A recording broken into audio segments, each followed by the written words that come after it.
versículo 7.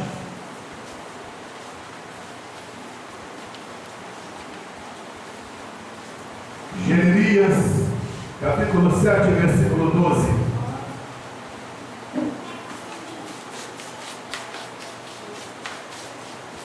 Diz assim a palavra do Senhor: ide agora ao meu lugar, que estava em Siló, onde no princípio fiz habitar o meu nome, e vede o que lhe fiz, por causa da maldade do meu povo Israel. Poderia ser.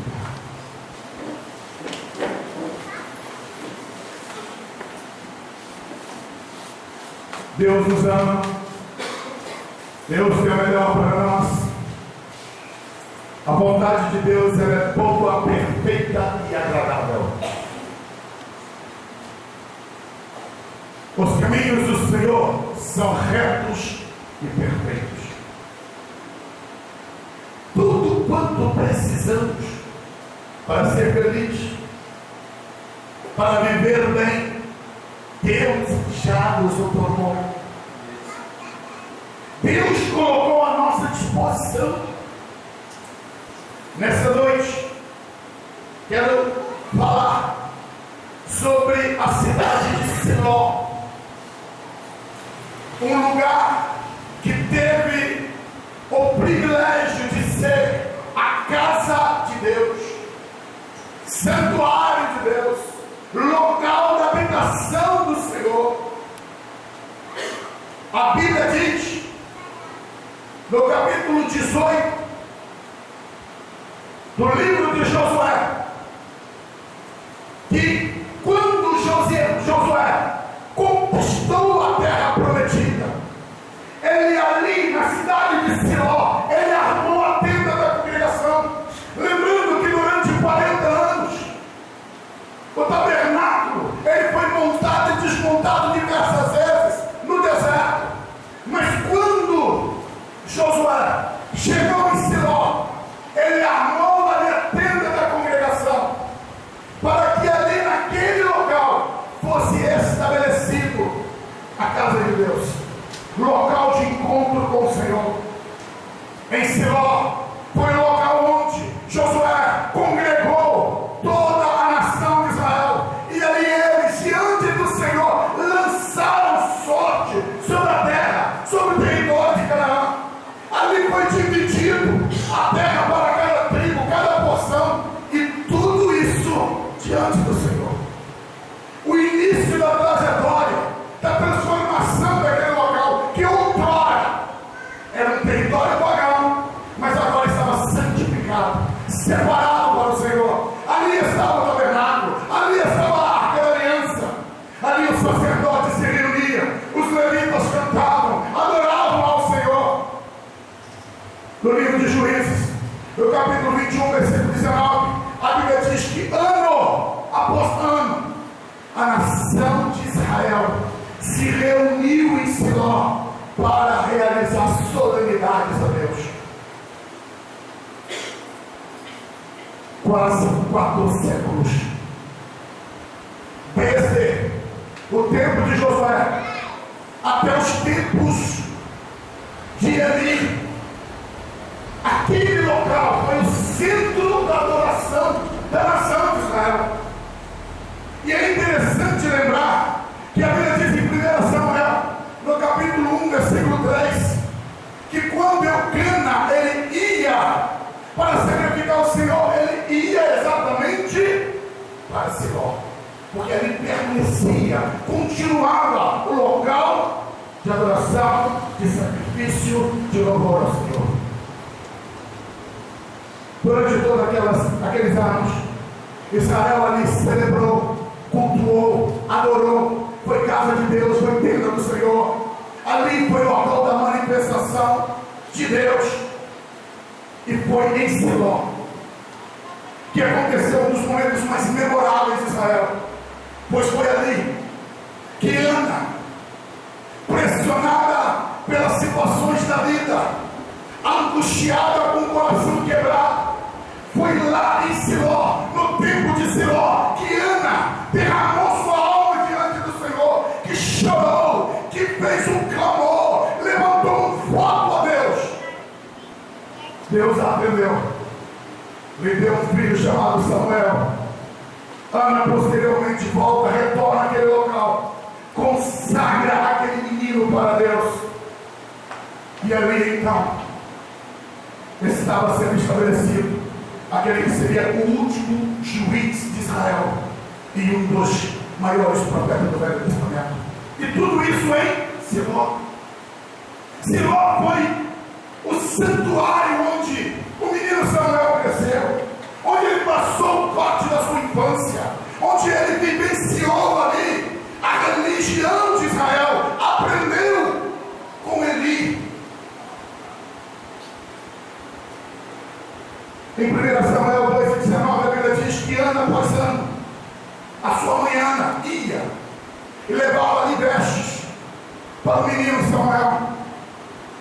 Samuel cresceu ali, desenvolveu a sua vida, e foi ali que Samuel teve o seu encontro com Deus.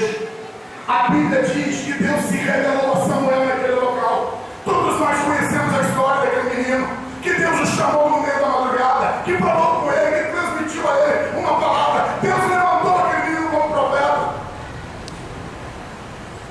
Siló, um local marcado por Deus, manifestação, glória de Deus, presença de Deus, culto, louvor e adoração.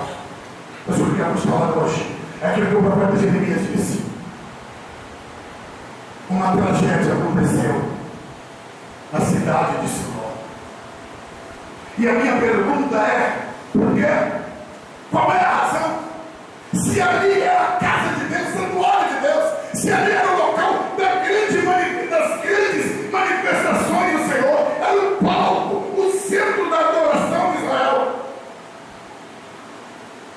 A questão é: Deus levou Israel a sério.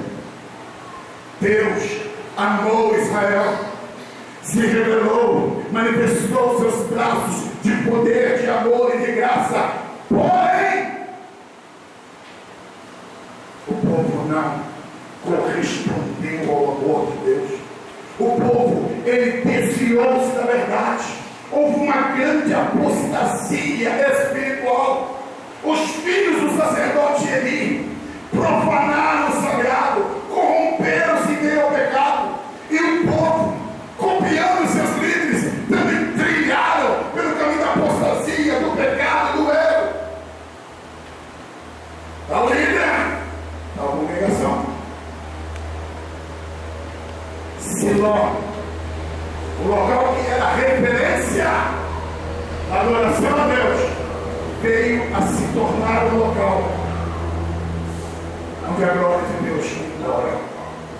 Queridos, eu olho para a palavra de Deus e fico a meditar no grande prejuízo que Israel teve, pois Deus permitiu que os filisteus levantassem uma guerra contra Israel. No capítulo 4 de 1 Samuel, no primeiro livro de Samuel, é narrado, no versículo 2, que quando Israel saiu para pelejar contra os filisteus, 4.000 homens morreram. Eles ficaram desesperados com tamanha derrota. E aí então eles entenderam: peraí, nós temos um trunfo, nós temos uma carta na manga, podemos resolver esse negócio. Vamos para Siló. Lá em Siló, a arca de Deus. Vamos pegar a arca. E quem é que vai buscar a arca? Hofni e Finéis, os filhos de Eli, aqueles que andavam desviados. E eles foram lá, pegaram a arca, levaram para o arraial, dizendo: agora não, agora está tudo resolvido, agora vai ter vitória. Bem, amados, 30.000 homens morreram, a arca foi tomada, os filhos de Eli morreram, a vergonha se apoderou da nação de Israel. Siló, que outrora tornar um local vazio. Vazio de Deus, vazio do Senhor. A Bíblia diz, no livro de Salmos, capítulo 78, Salmo 78, versículo 60, diz da seguinte maneira: abandonou o tabernáculo de Siló, a tenda que estabelecera como sua morada entre os homens. E por quê? Olha o que diz o versículo 59.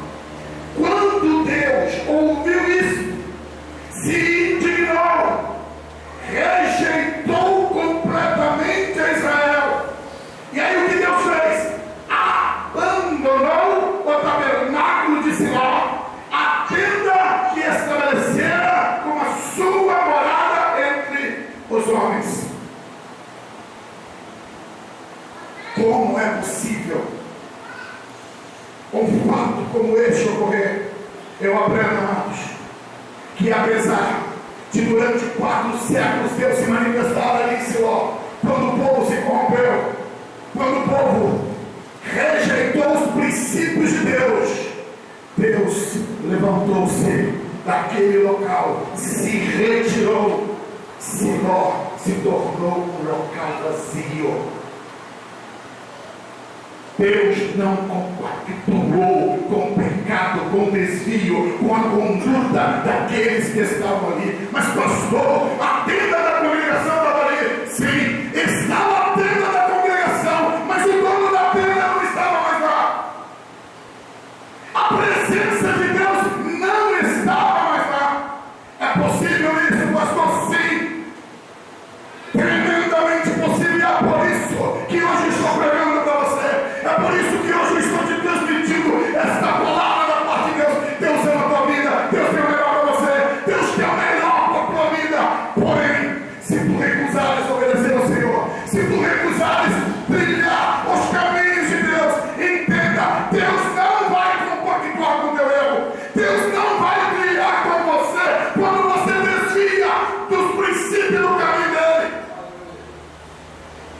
Quando Sansão, o grande juiz de Israel, o grande homem de Deus, tomado de uma força fenomenal, ele destruiu os filisteus. Mas quando ele violou os princípios do Senhor, quando ele abandonou os votos de nascimento dele, a Bíblia é bem explícita que quando ele se levantou para ir contra os filisteus, levantou sozinho. Os filisteus tomaram ele, vazaram os olhos dele, prenderam ele. Por quê? Porque a Bíblia diz, ele não percebeu que o Espírito Santo havia se retirado dele. E o que se tornou Siló? Siló se tornou um ponto histórico de um local vazio de Deus. Siló se tornou a referência da ruína espiritual. Escuta o que eu estou te dizendo. 4 séculos quase de manifestação, de presença, de referência, de adoração ao Senhor, se tornou um local vazio, porque Deus abandonou. E porque Deus abandonou? Deus abandonou porque o povo já não condizia com seus princípios, já não condizia com a sua palavra. O pecado afasta o nome de Deus. O pecado te rouba do Senhor. O pecado, ele é um muro de separação que é construído. Isaías disse: as mãos do Senhor não estão encolhidas para que não possa salvar. Os ouvidos de Deus não estão tapados para que não possa ouvir. Mas são os nossos pecados que fazem separação entre nós e o nosso Deus. São as nossas iniquidades que cobrem o rosto dele para que ele não nos ouça. Deus tem o melhor para nós. Israel, infelizmente, não creu. Achou que, por ser local de tenda da congregação, que eles eram povo eleito, não tinha problema. Porém, pagaram um alto preço por ver Siló em ruína espiritual. Voltando ao texto que eu li, Jeremias, o profeta de Deus, No capítulo 7 é levantado pelo Senhor para chamar a atenção do povo. Escuta isso. Siló perdeu a referência. Salomão construiu então em Jerusalém o templo de adoração, o belo templo de Salomão. Lindo, belo. Na sua inauguração, a glória de Deus foi tão tamanha, tão forte, tão intensa, que os sacerdotes não conseguiram entrar para ministrar. O templo de Jerusalém se tornou o centro da adoração a partir de então. Todo judeu passou a ter uma paixão, o amor por Jerusalém. E Siló não é mais nada. Siló se tornou o local esquecido, desprezado. Mas, por volta do 7º século, 300 e poucos anos depois da inauguração do templo, Jeremias se levanta. Deus envia ele para a porta do templo. E ele tem uma palavra dura para o povo. E ele traz ao povo a memória da história. Jeremias, ele convida o povo para se lembrar da cidade de Siló. Ele diz: ei, olha para Siló, vai lá, lá é a casa de Deus, lá é o local de manifestação de Deus, vai lá ver a ruína que está aqui, vai lá olhar o que aconteceu naquele lugar. Ele levanta sua voz profética e diz: ei, Deus vai fazer a mesma coisa em Jerusalém que ele fez lá em Siló.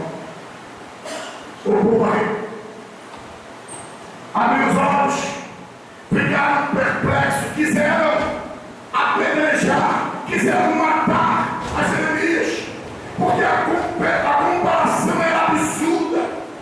A maneira como Jeremias estava dizendo era algo que pelo qual eles não aceitavam. Compararmos com Siló. Jeremias, você perdeu o juízo? Não. Eu estou mandando dizer que, por causa da maldade do meu povo, olha o que ele diz no versículo 12: ide agora ao meu lugar, que estava em Siló, onde no princípio fiz habitar o meu nome verde que eu fiz, por causa da maldade do meu povo. Verso 13: enquanto fazia todas essas obras, diz o Senhor, eu vos falei, madrugando e falando, mas não ouviste. Chamei-vos, mas não respondeste. O povo do tempo de Jeremias desviaram-se do Senhor, abandonaram os caminhos de Deus, e Deus então repreendeu o seu povo. Jeremias diz, no versículo 3 e 4 do capítulo 7: emendai nosso coração, arrependei-vos, regressai para o Senhor. Deus estava convocando o povo para se virar, se arrepender, corrigir o coração. Porém, apesar do profeta do Senhor ele se levantar com sua voz, dizendo que havia uma sentença de juízo sobre Jerusalém, eles não creram. Não creram, presta atenção nisso. Não acreditaram no que Jeremias estava dizendo. Sabe por quê? Exatamente pelo mesmo erro que séculos atrás havia acontecido em Siló. Eles tinham o templo de Deus, eles tinham ali a casa de Deus, eles tinham ali o sacerdócio do Senhor, eles tinham ali a arca da aliança, eles tinham ali todo um aparato. O nome de Deus estava naquela cidade. Mas Deus advertiu aquele povo. Versículo 8, o Senhor disse: mas vós vedes, confiais em palavras falsas, que para nada são proveitosas. Os profetas se levantaram dizendo: olha, enquanto o tempo estiver de pé, Deus não vai punir a nossa cidade, nenhum inimigo poderá chegar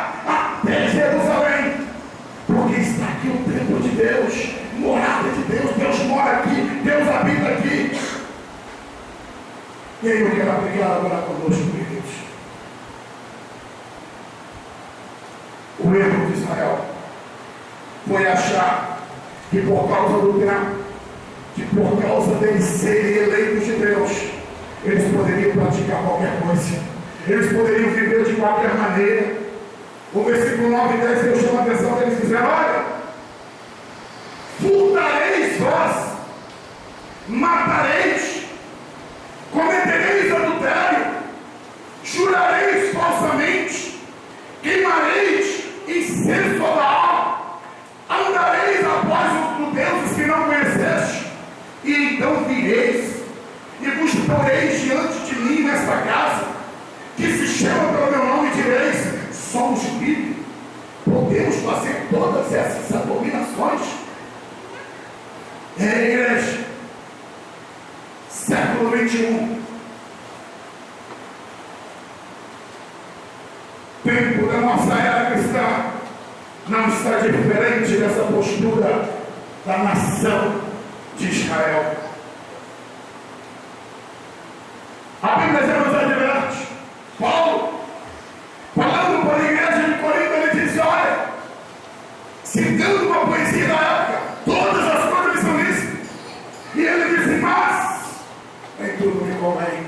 Todas as coisas me são lícitas, mas eu não me deixarei ser dominado por nenhuma delas. Existia um grupo que dizia: olha,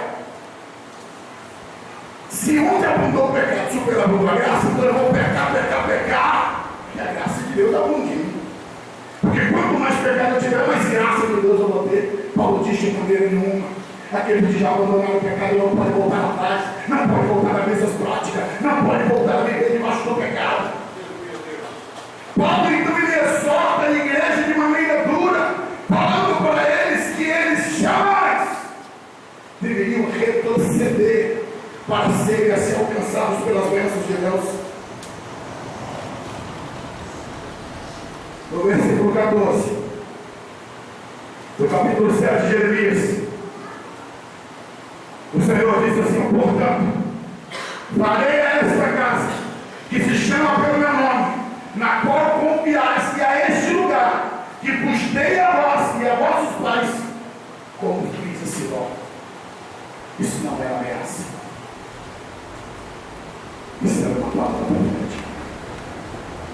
Deus estava dizendo para a nação de Israel: olha, vocês não serão culpados se vocês não se converterem, se vocês não emendarem o coração de vocês, se vocês não tomarem uma nova postura. Eu vou fazer convosco a mesma coisa que eu fiz com Siló. Igreja, a história está aí para você. Infelizmente, Israel foi invadido, Jerusalém foi invadida, o templo foi destruído,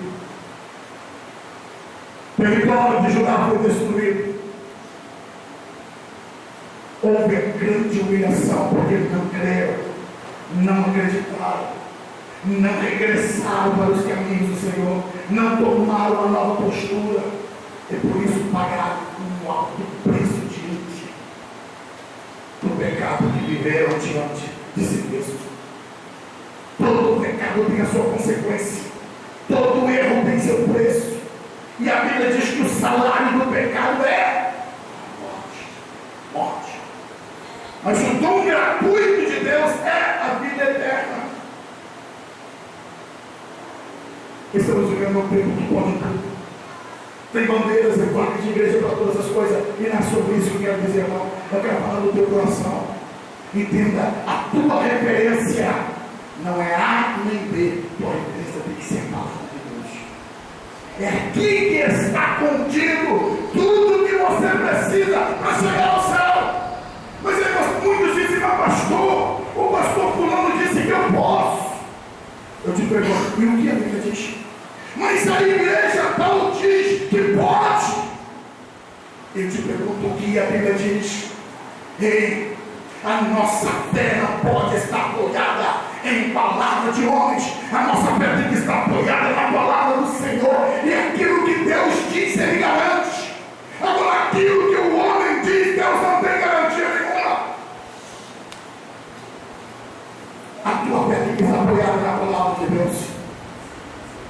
Siló foi destruído. Jerusalém foi destruído.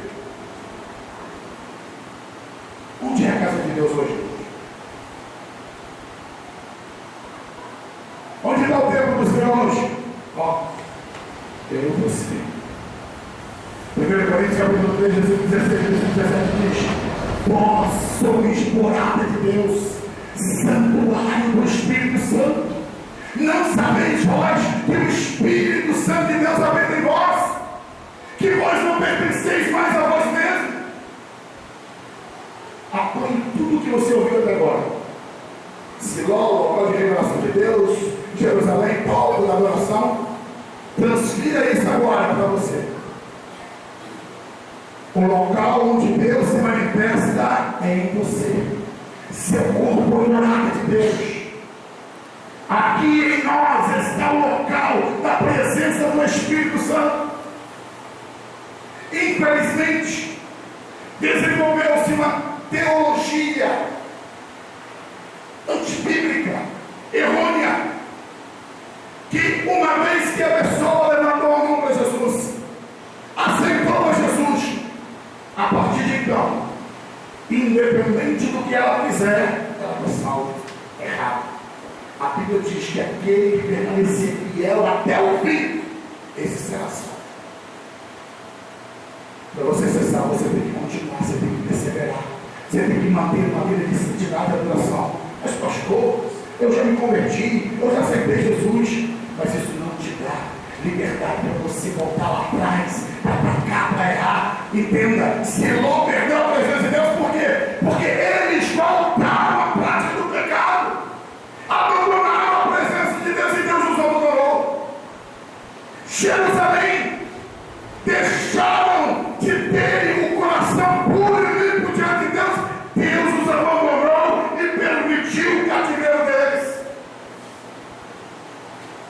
Paulo ele escreveu para a igreja de Éfeso, no capítulo 4, versículo 30.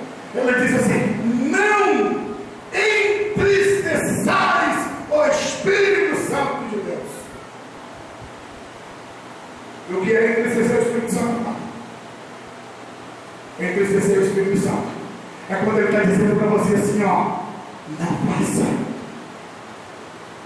não caminhe por esse caminho, não viva desta maneira.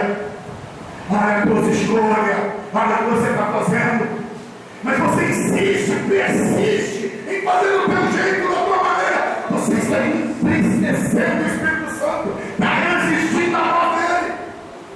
Quantas coisas que Deus tem falado com você, quantas coisas que o Espírito Santo tem ministrado a você, e quando você resiste, você se entristecendo. 1 Tessalonicenses capítulo 5, versículo 19, diz assim: não extinguais o Espírito. Numa outra tradução diz: não apagueis. Pastor, é possível apagar o Espírito Santo na vida do crente? Sim, querido. Fogo para se manter aceso precisa de combustível. Sem combustível, o fogo apaga. Sabe qual é o combustível que vai levar o Espírito Santo a se manter aceso em você? Obediência à palavra de Deus, submissão ao Senhor, tempo de comunhão com Deus. É isso que vai te manter aceso diante do Senhor. E eu quero encerrar com uma palavra que o Senhor deixou para a igreja de Éfeso. No capítulo 2, versículo 5, o Senhor disse para aquela igreja: lembra-te, portanto, de onde caíste, reconhece onde foi que tu errou,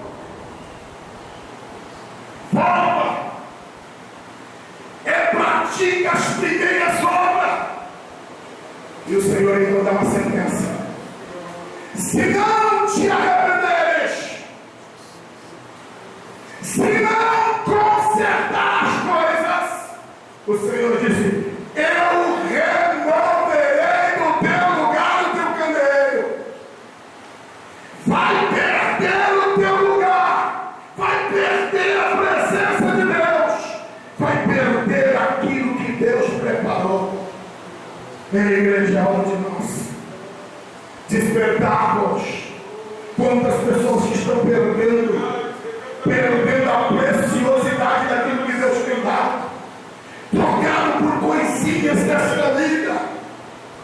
não querem retroceder, e a palavra do Senhor é específica: se não retratar, vai ser removido. Se não se arrepender, ele vai arrancar da presença dele. É possível, pastor? É só olhar para a história. Olha para a mensagem de hoje. Tudo que restou do templo de Jerusalém é um muro, onde você assiste, você olha e você vê pela televisão, pela internet, pelo meio da mídia. Lá estão os judeus que vão lá para aquele muro, chamado Muro das Lamentações. Só tem a ruína, só daquele muro. É a recordação de que um dia ali foi o templo de Deus. Um dia ali estava a glória de Deus, que eles perderam, porque abandonaram os caminhos do Senhor, porque tomaram os seus próprios caminhos. Mas hoje Deus quer a correção. Pastor, mas hoje o Senhor está sendo muito duro. Não, querido. Eu só quero que você vá para o céu. Não adianta eu dizer para você que está tudo bem. Deixa eu te falar. Uma certa feita,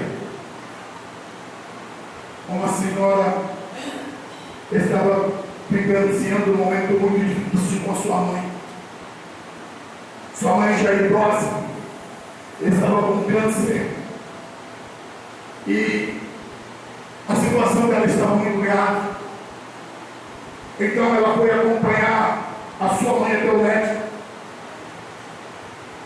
E ali, naquele momento que ela estava na frente do médico, o médico colocou a mão no ombro dela, sorriu para ela e disse: vai ficar tudo bem. Você está com uma saúde de uma menina, está tudo ótimo. E a mãe daquela mulher abriu um largo sorriso. É mesmo, doutor? Sim, você está ótima, querida. Você tem muita vida para viver. E aquele médico saiu ali, deixou aquela senhora no seu leito, saiu para fora, e a filha que estava lá de fora abriu um largo sorriso e falou: doutor, mas isso o senhor não tinha falado comigo? O senhor não me disse que o estado da minha mãe tinha revertido dessa forma? Já não tinha mais aquele mesmo médico sorrindo lá dentro, de maneira já um pouco mais ríspida, disse: não, meu filho, tua mãe tem algumas horas de vida, não tem nem 24 horas de vida. E ela disse: mas doutor, o senhor disse para ela que ela tem muito tempo para viver. Ele disse: eu prefiro fazê-la feliz para que ela morra feliz. Nós vamos estar dando a ela alguns sedativos para que ela morra em paz e feliz. E aquela filha olhou para aquele homem e disse: você negou, você mentiu para minha mãe. Ei, eu escutei algo que eu dizer para você: está tudo bem, você tem muito tempo de vida, depois você conserta, depois você acerta, depois você... Ei, amado, nós não sabemos quanto tempo temos, por isso nós temos que correr para os braços do Senhor. Quando Deus nos adverte, nós temos que correr, apressar-nos, porque se perdermos a oportunidade, nunca mais teremos outra. Quero encerrar lendo o último texto de Jeremias, capítulo 29, do versículo 11 ao versículo 14. Olha o que Deus diz: pois eu sei os planos que tenho para vós, diz o Senhor, planos de paz e não de mal, para vos dar uma esperança e um futuro. Então me invocareis e ireis, e orareis a mim, e eu vos ouvirei. Buscar-me-eis e me achareis, quando me buscardes de todo o vosso coração. Serei achado de vós, diz o Senhor. Farei voltar os vossos cativos, congregar-vos-ei de todas as nações e de todos os lugares onde vos lancei, diz o Senhor. Ele te ama. Os planos dele são lindos para ti. Deus quer o teu bem, Deus não quer o teu pior, Deus não quer o teu mal. Ele só te adverte: cuidado, cuidado, tu estás andando em terreno perigoso. Há um lugar glorioso chamado presença de Deus. Deus. É um lugar glorioso chamado adoração ao Senhor. Deus procura verdadeiros adoradores para adorar o Espírito em verdade. Deus não quer que você seja apenas uma casa que tem uma casca de religiosidade, mas Deus quer que no teu coração, na tua alma, no teu espírito haja uma verdadeira adoração ao Senhor. Ele procura verdadeiros adoradores, adoradores por excelência, adoradores que o amam, adoradores que se prostram diante dele, que se rendem a ele, que abomina o pecado, que viva a santidade, que viva a pureza dele. Deus não quer que você seja Siló. Deus não quer te abandonar. Não é Ele que te abandona, são os teus pecados que te afastam dele. São as tuas escolhas que te colocam longe do propósito de Deus. E Deus está falando com você.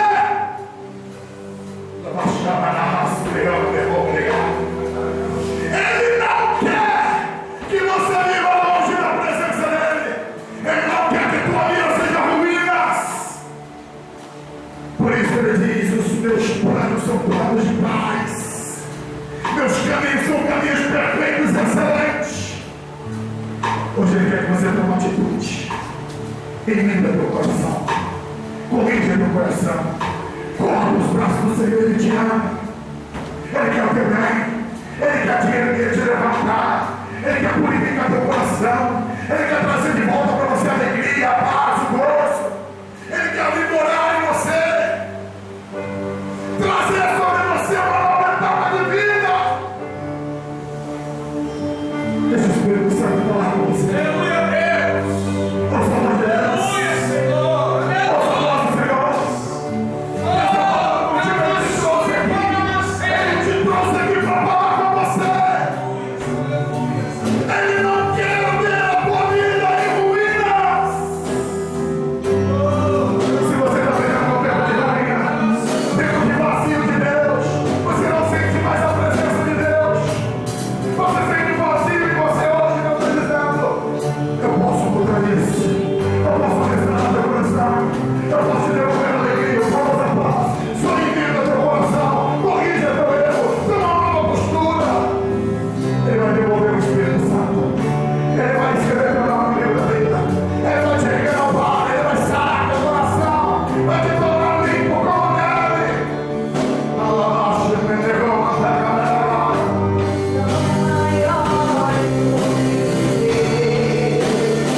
Os teus caminhos bem mais alto que o teu, toma minha vida, tudo é teu, e toma minha vida, tudo é teu. Os meus sonhos são maiores do que o teu, os teus caminhos bem mais alto do que o teu, toma minha vida, tudo é teu, toma minha vida, tudo é teu. Você fechar os seus olhos agora. O ministério de louvor vai estar cantando minutinhos. Queria toda a igreja de olhos fechados. Eu só quero a atenção dos obreiros agora. Você que entendeu o que Deus falou com você, que quer emendar teu coração, Deus não quer te envergonhar. E nem tampouco é meu propósito isso. Por isso a igreja agora de olhos fechados. Você vai permanecer no seu lugar mesmo. Mas se você quer receber a oração, levanta a mão onde você estiver aí. Um obreiro vai levar você, porque hoje Deus marcou um encontro para mudar a tua vida, para mudar a tua história. Se você quer receber a oração, levanta a tua mão.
E que a presença maravilhosa do Espírito Santo permaneça sobre cada um dos membros dessa igreja, sobre cada um dos visitantes, sobre cada um dos congregantes. Todos digam comigo, amém. Deus nos abençoe no nome de Jesus. Leva a promessa. Ninguém pode roubar o que é teu.